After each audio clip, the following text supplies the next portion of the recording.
Halo semua, kembali lagi bersama saya Johan di Jurnal Trading ID. Ya, jadi pada kesempatan video kali ini kita akan membahas kembali untuk update dari pergerakan XAUUSD atau gold ini sendiri. Dan seperti biasa ya, karena ini adalah video akhir pekan ya atau untuk minggu depan ya, kita mau bahas juga mengenai COT update teman-teman gitu ya. Tapi sebelum kita bahas lebih lanjut ya mengenai COT-nya, mengenai open interest data update gitu ya teman-teman ya. Kita mau preview dulu untuk beberapa hari ini ya mengenai analisa yang sudah kita diskusikan di YouTube channel Jurnal Trading ID. Itu jadi finally move ya di hari Jumat kemarin.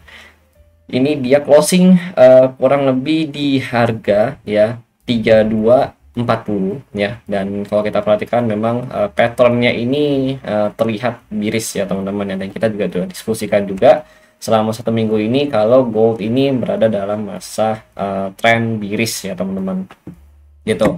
Yang pertama kita lihat dulu di sini ya, ini di tanggal 29 April sampai 30 April ya, sini ada kita bahas mengenai penurunan juga untuk gold ya teman-teman ya.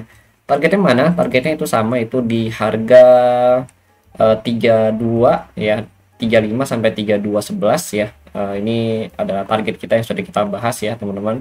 Nah, kemudian ini ya, yang ini ya tanggal 30 April sampai 1 Mei ya, kita targetin lagi. Nah, ini dia mulai ngebentuk pattern ya, symmetrical triangle ya, cuma ini lebih ke arah biris symmetrical triangle ya, karena saya bilang ini dia terbentuk dari atas ini sampai ke bawah ya teman-teman. Ini dia turun ya, breakout turun.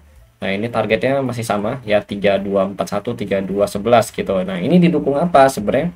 Selama 2-3 hari ini itu didukung dengan open interest data juga. Kalau kalian perhatikan update dari open interest data ya sama COT selama beberapa minggu ini itu juga biris ya teman-teman gitu. Lalu ini pada saat 1 sampai 2 Mei ya, nah 1 sampai 2 Mei ini kan dia sempat rebound ya. Dia sempat rebound, udah begitu udah sampai nih di fresh support kita itu di 3241 3211 ya. Nah, ini dia sempat kita ada cash atau bahasa itu kayak apa ya, koreksi lah, kita ada bahas mengenai koreksi. Itu dia dari bond sampai ke area breakout PA ya. Breakout PA itu breakout dari price action. Ini kan price actionnya dia nih ya, gitu ya teman-teman, price action. Nah, ini dia udah nyampe, dia retest lagi dan memang ada potensi untuk lanjut turun lagi gitu teman-teman. Oke. Nah, ini yang kita bahas. Nah, ini untuk yang pada saat NFP teman-teman. Nah, ini NFP atau bahasa itu yang hari Jumat kemarin. Memang dia itu sempat naik ya, sempat di pump naik. Nah, ini dia spam naik. Nah, pada saat NFP datanya itu sebenarnya kurang bagus untuk USD ya, cuma di atas ekspektasi market gitu loh. Nah, market itu kan berekspektasi kalau nggak salah 130.000 ya bahasanya gitu, tapi ternyata hasil dari NFP-nya itu adalah 173.000 walaupun di bawah previous yang kemarin gitu teman-teman gitu. Jadi setidaknya market tuh berpikir, oh iya, ini di atas ekspektasi gue, berarti ada perbaikan gitu teman-teman gitu. Oke. Nah, kemudian ya kita lihat di sini dia sempat kita juga ada nandain ya, kalian mau buy di sini, congrats ya. Tuh kalian udah nyampe sini. Nah, ini adalah area sell kita gitu, saya dikatakan juga ya, ada FVG tipis, bisa jadi titik pullback harga juga di sana teman-teman gitu. Dan saat ini pun kalau kita lihat dia sudah closing di sini ya, artinya dia udah movementnya ini ya, puji Tuhan kita presisi ya teman-teman ya.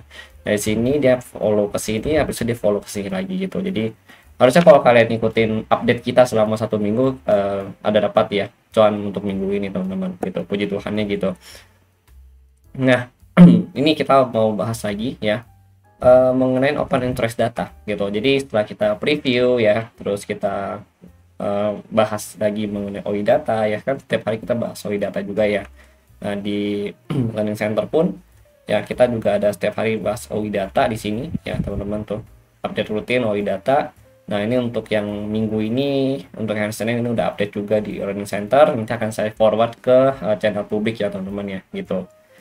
Nah, ini juga masih ada diskusi di sini ya teman-teman ya. Terus ini ada daily outlook juga gitu. Nah, ini ada insight news ya. Terus ini ada premium juga, puji Tuhan minggu ini kita profit ya teman-teman ya gitu.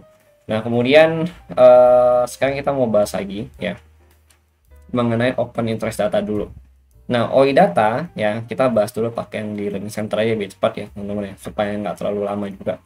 untuk yang OI data ini ya, ini kan kita cuma ada harga closing ya di 3240 gitu. Kita belum ada harga open. Nanti untuk harga open kalian bisa sesuaikan lagi di market ya gitu. Tapi akan saya usahakan juga untuk update juga untuk kalian gitu teman-teman. Tenang aja pokoknya. Ini dia 3240 ya. Ini posisinya tuh di tengah-tengah sebenarnya ya. Dari kalau kita lihat di bawah ini masih ada 3200 ya sampai 3220, ini masih antri untuk diambil bagian put money-nya teman-teman ya, untuk open interest datanya sini di 3320, 33 sorry, bukan 3320, 3235 ya. Ini ada, terus 3220 itu ada juga, dan terendah itu di 3200 ya untuk minggu depan gitu. Ini call terdekatnya dia lah gitu ya, untuk dia melakukan penurunan di bawah 3240 gitu. Nah, di atas 3240 ya ini ada 3250, kemudian 3270 ya, lalu 3285 sampai tertinggi itu di 3310 ya teman-teman. Cuma kalau kita lihat memang untuk open interest data ini datanya agak balance ya. Mungkin karena minggu depan ini kan juga ada report mengenai CPI teman-teman. Nah, CPI sama PPI nanti kita make sure dulu ya. Nanti kita cek investing juga gitu. Nah, biasa market itu nunggu dulu data ini teman-teman, karena data NFP kan jelek nih. Otomatis CPI juga pasti ada penurunan sedikit teman-teman gitu. Harusnya begitu gitu. Nah, but let's see nanti bagaimana. Ya, ini untuk OI data. Jadi dari open interest memang biasanya lebih ke arah balance ya. Jadi enggak yang ngambil putusan atas atau bawah, cuma memang mereka tuh masih cenderung untuk wait and see gitu teman-teman. Nah, kemudian ini untuk bagian dari COT. Ya, COT sendiri ya, ini sudah beberapa minggu ini kalau kita lihat mulai dari tanggal 1 bulan 4 ya, sampai update terakhir itu selama 1 bulan itu di 4 di tanggal 29 bulan 4 ya teman-teman.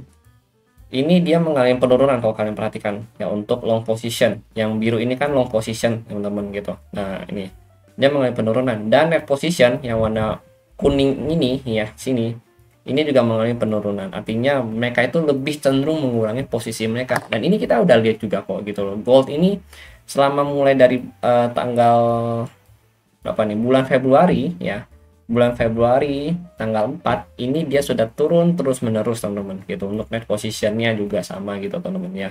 Jadi ini ada sedikit pump terus dia turun lagi ya, dan sampai saat ini dia masih turun cukup drastis juga gitu. Artinya selama 2 minggu ini juga kalau kita perhatikan juga gold ya mengalami rejection untuk kuat juga dari 3.500 ya.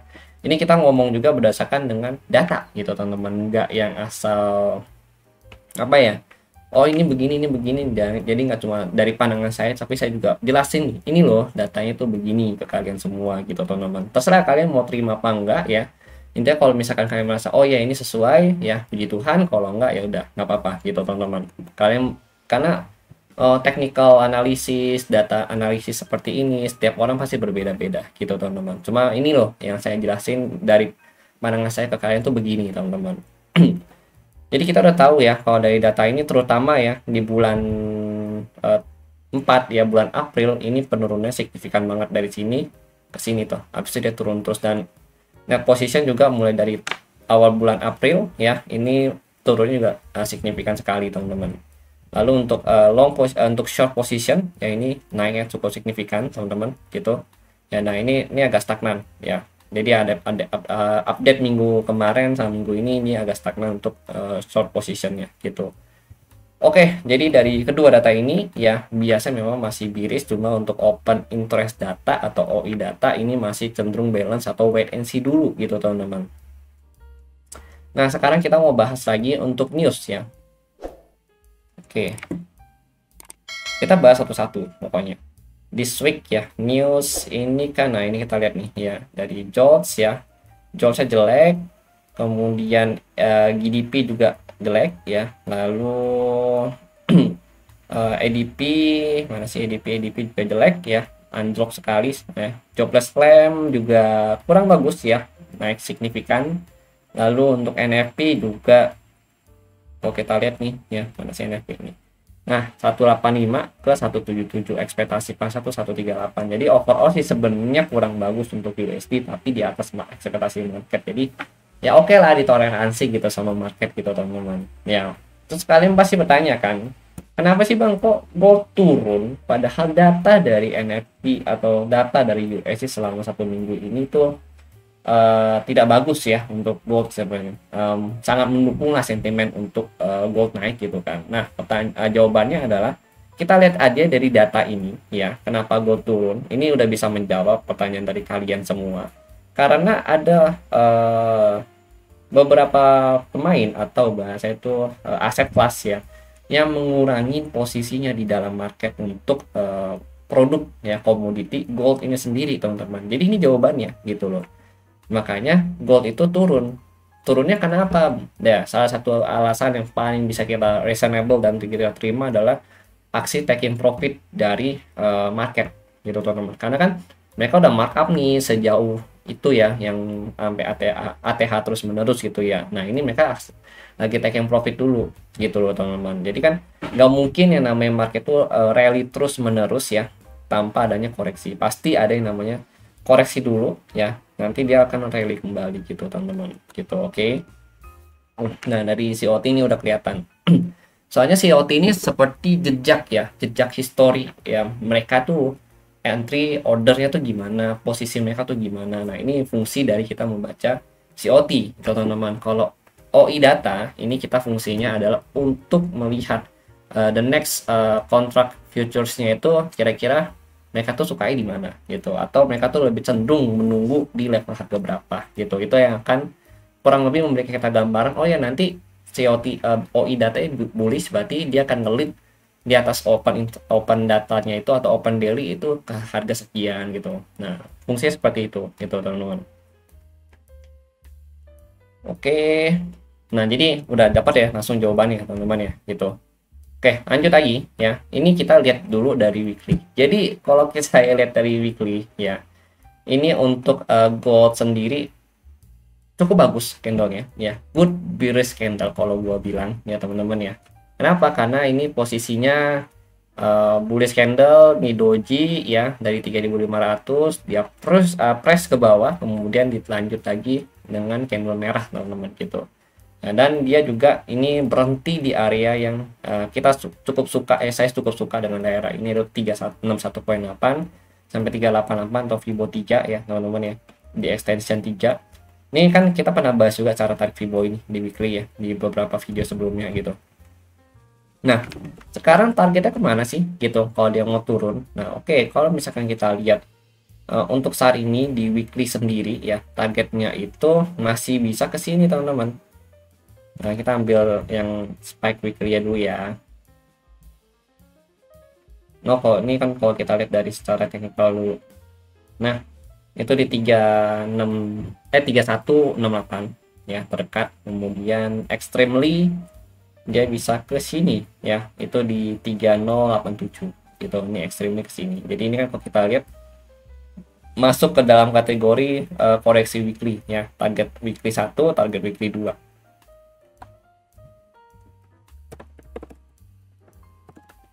Target weekly 1,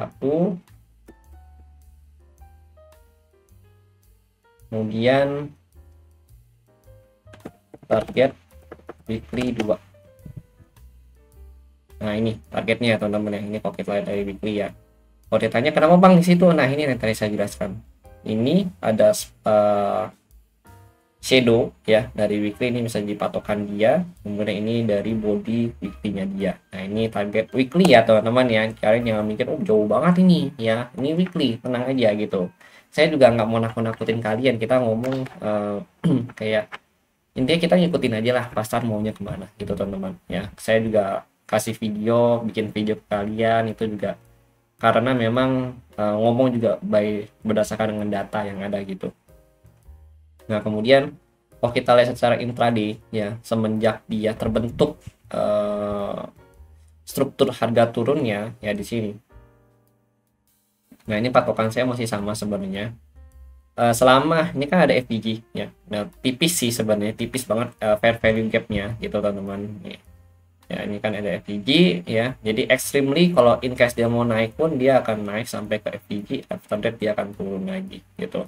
Kalau dia masih mau melakukan bearish movementnya gitu. Oke.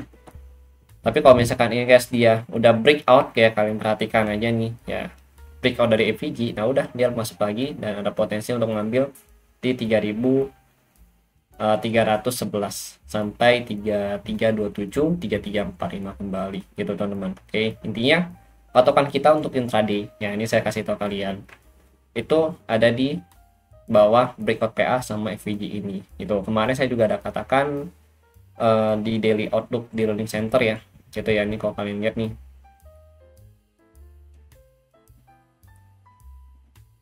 nah sini ini saya update itu kemarin ya, pada TF 4 jam ada FVG crash ya, ini masih ignored, masih belum direspek, maka gue akan kembali ke dalam PA lagi dan potensi turun ya ke sini. Terus candle kita selama di bawah fresh FVG masih bearish gitu, dan kemarin kita kesimpulan PA nya juga masih bearish ya teman-teman ya, di 3288 ke bawah gitu. Nah jadi ini sampai hari ini saya buat video pun ini masih jadi patokan saya di sini ya, dua level ini.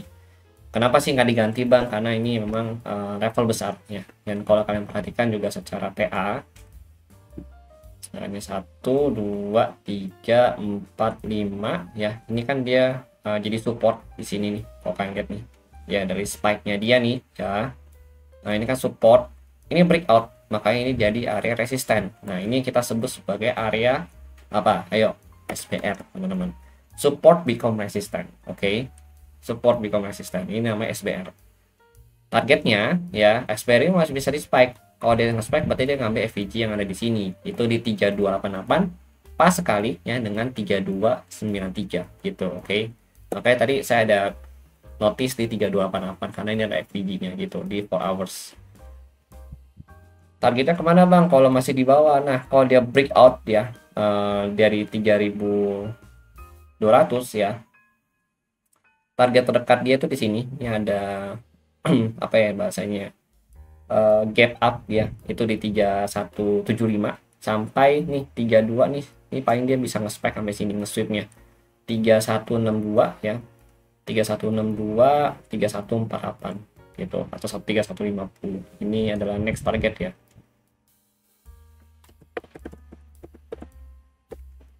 Next target breakout dari 3200. Oke. Nah, target terendahnya di mana bang? Kalau kita ngomongin target terendah itu ada di sini. Ya. Untuk saat ini kalau kita lihat target terendah intraday ya. Ini di luar weekly ya teman-teman ya, ini intraday. Gitu, karena di sini masih ada order block ya, di sini masih fresh, belum diambil sama dia. Nah ini juga kita lihat ya, ini juga area perpindahannya dia atau swap zone nya dia gitu. Nih sini kelihatan jelas banget tuh swap zone nya dia itu teman-teman ya. Oke, nah itu sih ya sebenarnya pandangan saya untuk kalian yang mau saya informasikan ke kalian ya. Jadi kalau kalian merasa oke dan kalian merasa cocok ya, puji Tuhan ya, kalian bisa gunakan pandangan saya, atau kalian modifikasi sedikit ya sesuaikan. Pokoknya ini saya buat secara general ya, general purpose yang bisa kalian pakai ya, baik itu intraday, swing atau bagaimanapun. Intinya kalian sesuaikan lagi dengan kebutuhan kalian, karena setiap trader pasti punya kebutuhan masing-masing gitu untuk masuk ke dalam market gitu teman-teman. Oke, jadi thank you untuk kalian yang sudah nonton ya, dan kalau kalian mau ada pandangan atau masukan lain, kalian boleh komen di kolom komentar YouTube saya. Oke, terima kasih dan see you on the next video update.